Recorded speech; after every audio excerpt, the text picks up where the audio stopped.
Hello, this is Brandon, aka Hollow from Save the Game Media. I want to thank you guys for checking this game out with me. I did get a code for this, and I want to say that outright, that it was supplied, but this is an amazing early access game. The Rogue Prince of Persia was designed by some of the team from Dead Cells, and this is so far amazing. I've been playing it the last couple days, and I'm loving everything about this. The gameplay, the audio, just the visuals, and even just the combat style. So I wanted to give you guys a special treat and give you a little bit more of the game from my perspective to seeing what we can do. This is a beautifully fluid game, especially it's just more Dead Cells, and it's with Prince of Persia.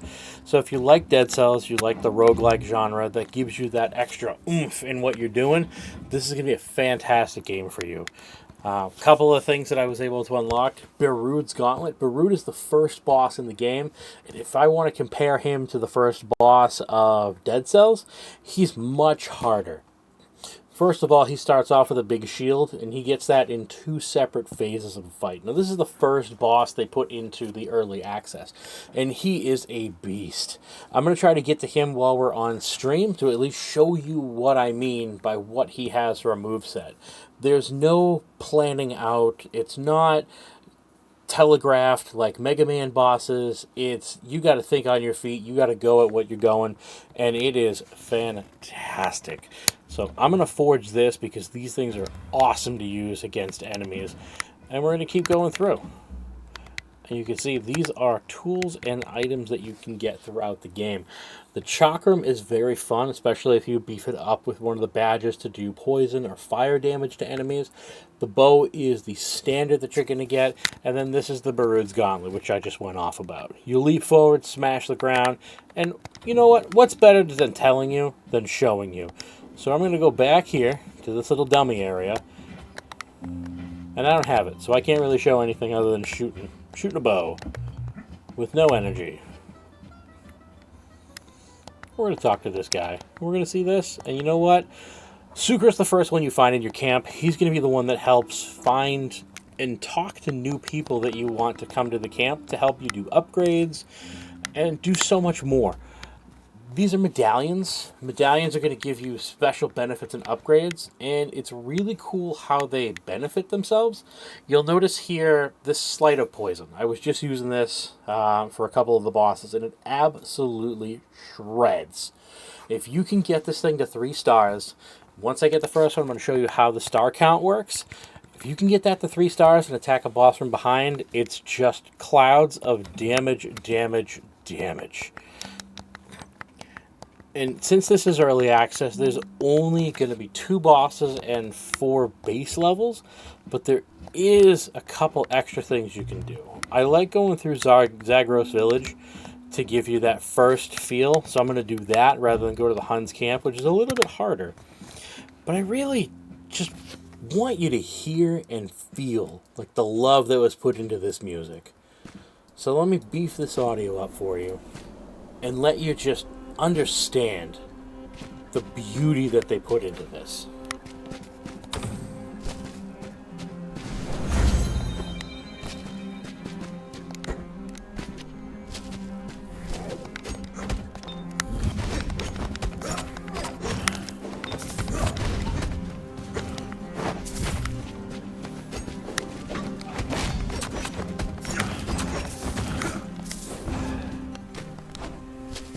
So some of what we have for movement is you're going to see me running on walls. You're going to see me just standard jumping and climbing. Since I'm using a PlayStation controller, I'm going to pretty much talk about how the controller itself functions. Circle is going to get you to vault over your enemies. That's similar to your dodge roll in Dead Cells. But you also can kick the enemies right into the walls to give them a quick stun. Some of the fast combat you can do is going to be quick stunning the enemy, knocking them into somebody else, or pushing them off a cliff before you just go at them. Now, if you look here with my Toxic Projectile Medallion, you see these 2 slots that give me stars? Those are going to be upgrades. So if we get more medallions, those spots are automatically going to get a +1 to that ability.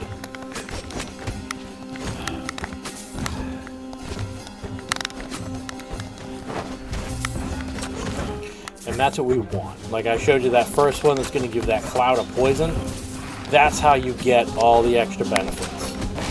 You got to figure out where to place them, how to upgrade them. You don't really upgrade them, but you got to figure out where to put them so that you don't end up screwing up how you're going to be using those medallions. And just overall, it's such a good soundtrack. The cell shading is fantastic. And I can't say anything bad about the combat styling. So look, I'm going to throw this flame encounter here. That's going to give me a +1 on my toxic projectile, which it really doesn't need. So I can throw it over here or here, which I think I'm going to put it here because that's going to give me energy points for every hit that I take, which is going to allow me to use my sub-weapon, which is the bow and arrow, a lot more. But I don't really use the sub-weapon that much because there's no need for it. You're nice and up close and personal with every enemy that you're fighting. There are some in later stages, that like the witches, that are gonna need some projectile attacks to really take them out before they do some damage to you. And this is nice. This guy right here, that's gonna buff that secondary, but do I really want to buff the second? Yes, I do, because when I take a hit, we're going to set fire to the area. But first things first, we're going to be getting some gold every time we take a hit.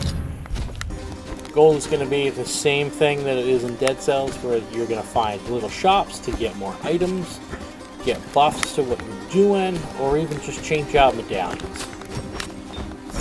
Normally there's a shop in every level. That's going to give you the ability to just check out what they got, get some new items, or just swap some stuff out. We're going to pop in for another medallion. We're going to see what we got going. We're going to put this toxic shock right here. So when I kick an enemy into an obstacle, it's going to do a little bit more than they want me to do to them.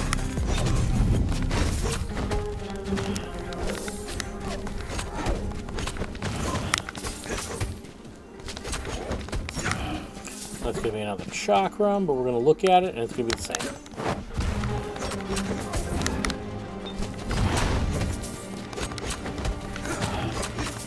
See that? We can just keep comboing and countering and kicking, and then nothing is going to happen to us.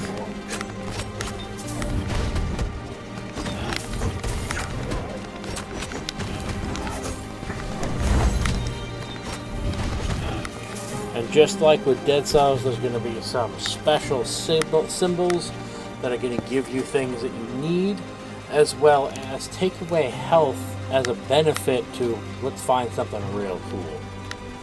So let's take this guy, because that is going to do so much more damage.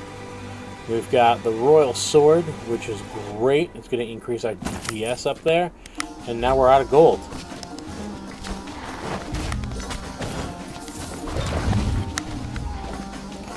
So this sludge that I place on the ground is going to slow down enemies so that you can get that leg up on them.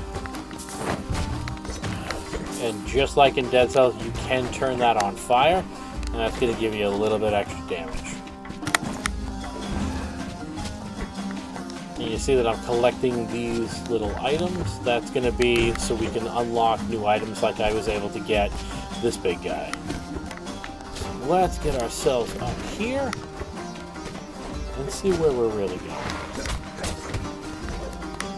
You know what? Pound the ground.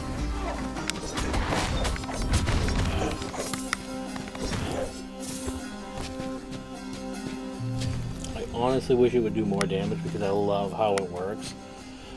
So we're going to go with the Royal Sword.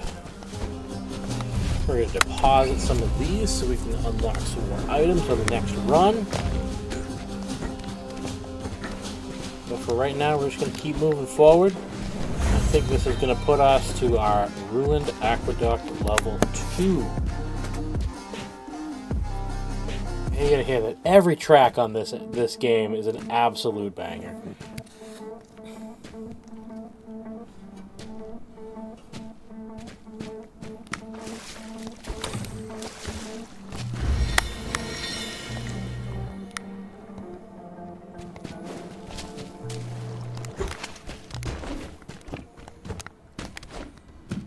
That is first aid. We do not need that yet.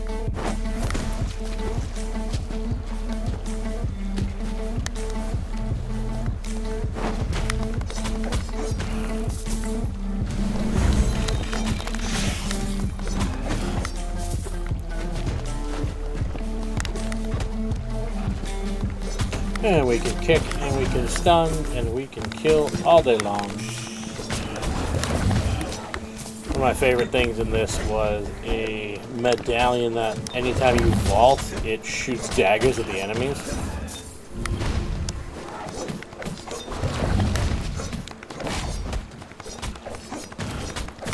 Just some cool tips and tricks and things. Any enemy that's got a shield, you can pop them if you kick an enemy into them, so it takes less hits to knock that shield off.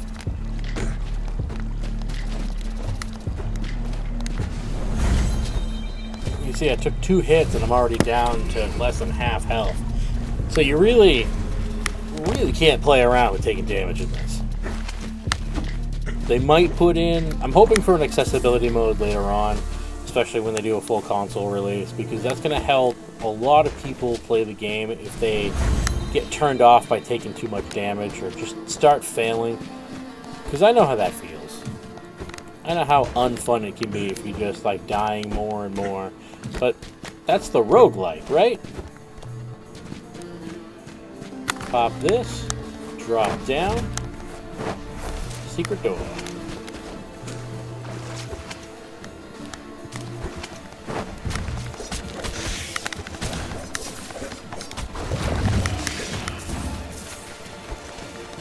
We have a new royal sword with 127 DPS.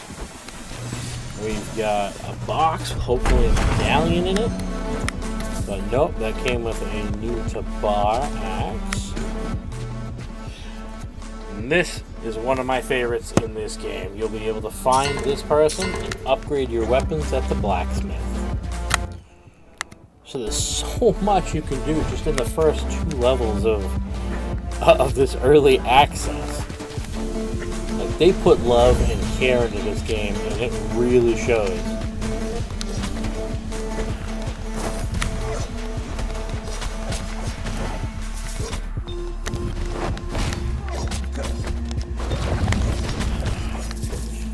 Since we've got that vault, we put down the tar, get them extra sticky. Ooh.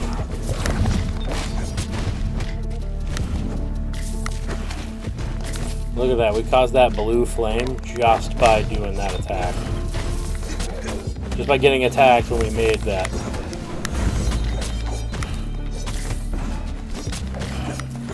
So I'm going to heal, because I want to make it to this boss.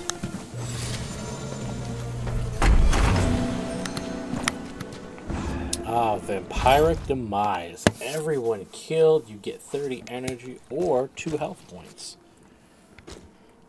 So if I take off the flame encounter, I'm going to be able to upgrade the Cloud of Poison for a little bit, but we take down the Sticky Vault, which, again, isn't the biggest deal. So we're going to replace that. And hope we find one more to give us a little benefit, a little bonus. But again, if you like roguelikes, if you like this, even the music and the gameplay, even if you don't like roguelikes, these are great. We'll sacrifice to see what we can get. That's going to give us a sticky shield break or a shield breaker. So this is going to be helpful for us.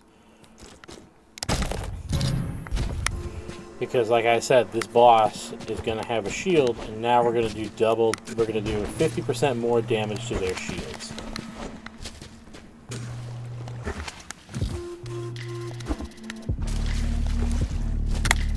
You'll find doorways and entrances like this that are either going to bring you directly to a treasure chest or give you a nice little puzzle room. Obviously, you know me, I love puzzle rooms. I don't like hurting myself in puzzle rooms, because that's not fun.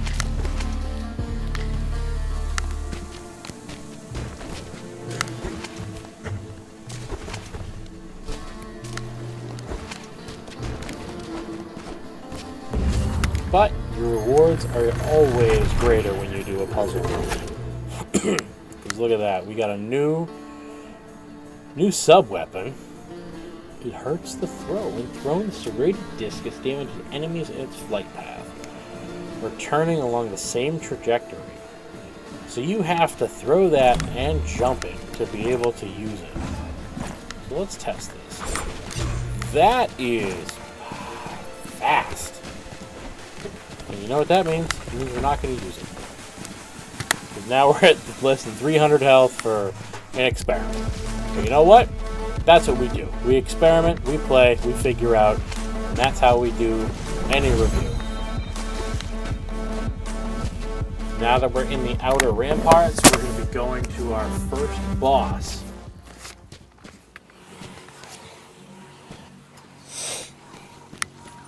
We're going to get our heals, which is going to give us 600 HP, and it's going to refill our container so that we can do something if we need to actually heal. But listen to this boss music. It sets the tone right away.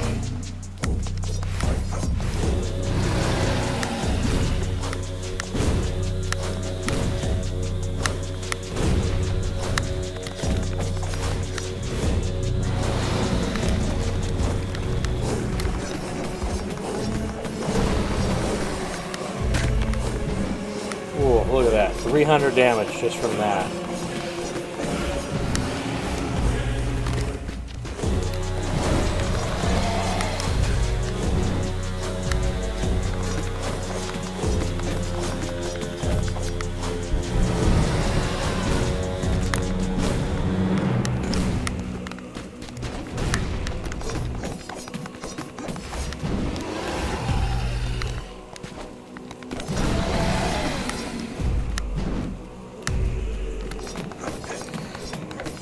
Phase 1, we got through the shield, and we took a heavy hit for it. So while he drops, we're going to heal up.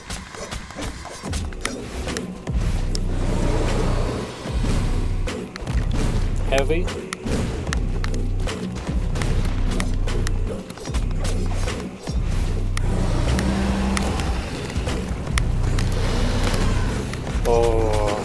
Unpredictable when we start going through different phases. So you can see there's a little bit of the height of a jump, and you can use that to your advantage.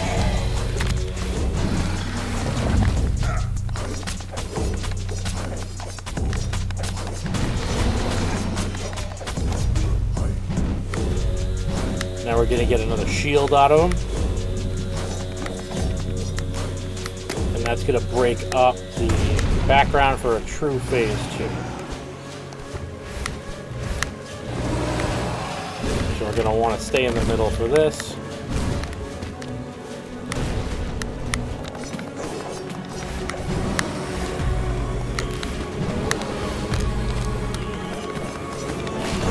You can see we can break through that second shield much faster than the first.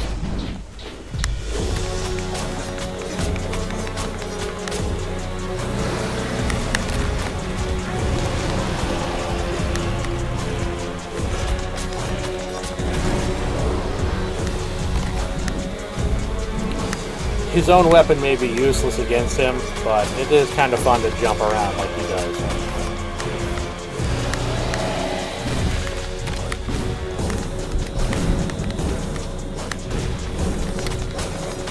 And look at that, we've almost got him. Just got to make it through this run and hope he doesn't hit me with a third. That's it. That's our first boss. So I wanted to give you guys a bit of a taste, seeing us go through the first 2 levels, giving us the first boss, going with seeing the audio composition, how everything is brought together by just a beauty of music, a flow of combat, and a myriad of items and weapons that you can use to your advantage to learn how you want to play your way. Just like with Dead Cells, it's not about finding the best weapon, it's finding what's best for you. And this game is going to blow it up and give us weapons that are in the Prince of Persia lore, maybe some other things. Maybe we'll get some gag weapons like we did later on in Dead Cells. We got the Hollow Knight Nail, we got Castlevania whips, we got so much cool stuff. And this is ramping up to be an amazing game. One of the best roguelikes, especially this year. I give this thing a 9 out of 10. I really can't go any lower than that. You see me geeking out about the audio. You hear me so excited about the combat flow. And just look at that boss. That was a fun fight. So that's going to be it for me. A nice little quick, not really quick, but a fun interactive review. And I want to thank you guys for checking this out. Save the Game Media. We do awesome things. Join us in our Discord. I believe we've got that posted below. My name is Brandon. You can find me throughout any chat. You can hit me up. Talk to me about what you want. You want tips and tricks on this? You want to know what my favorite things are? Let's go. Start a conversation and let's have a great time. Have a good one.